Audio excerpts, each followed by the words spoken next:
You the one they call the tomb guard? The old man asked, voice scratchy with time as he leaned on his cane at the rope line near the tomb of the unknown soldier. The soldier didn't flinch. He stood mid-stride, having just clicked his heels at the end of his 21 steps, when the voice cut through the respectful silence that usually blanketed the plaza.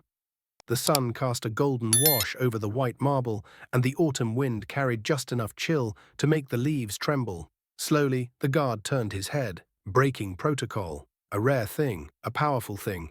He looked at the man across the barrier, thin, shoulders slightly hunched, age spots on his hands, but eyes like steel behind watery blue. He wore an old army jacket, the kind they don't issue anymore, with a single medal pinned neatly over his chest.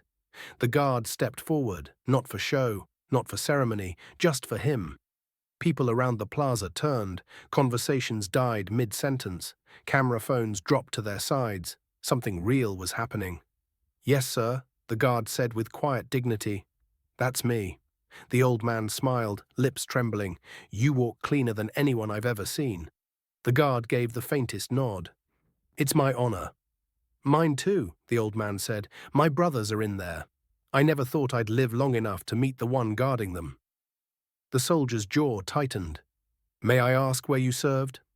"Normandy, then France, then the Ardennes," he said, eyes wandering to the tomb behind the guard.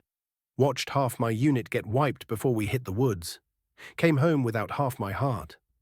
His voice didn't shake out of sadness, it shook with the weight of memory. "And yet here you are," the soldier said, "still standing."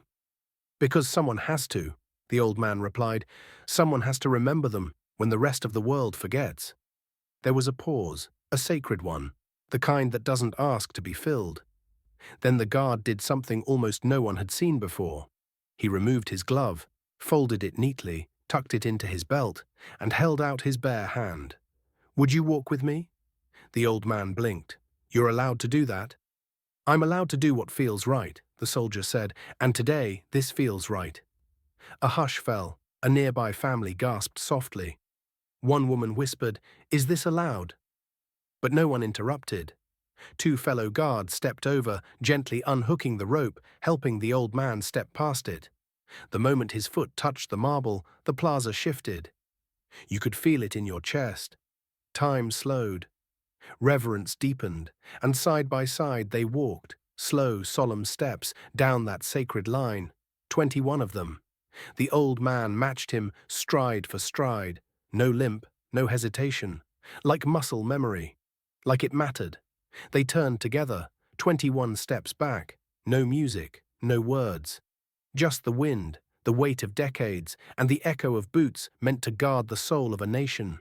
On the third pass, the old man's voice broke through. "I didn't come here to be seen," he said softly. "I just wanted to sit with them a while." The guard nodded. "Then let's give them something worth remembering."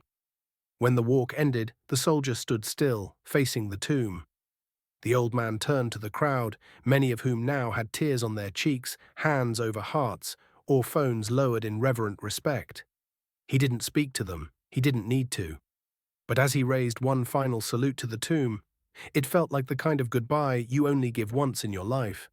"Thank you," he whispered to no one and everyone. As the guards helped him back across the rope line, he turned to the young soldier and said, "You're doing it right, son." The guard stood taller. "So are you, sir." The old man gave a weary smile. "Tell them I was here." The guard gave a soft nod. "They already know."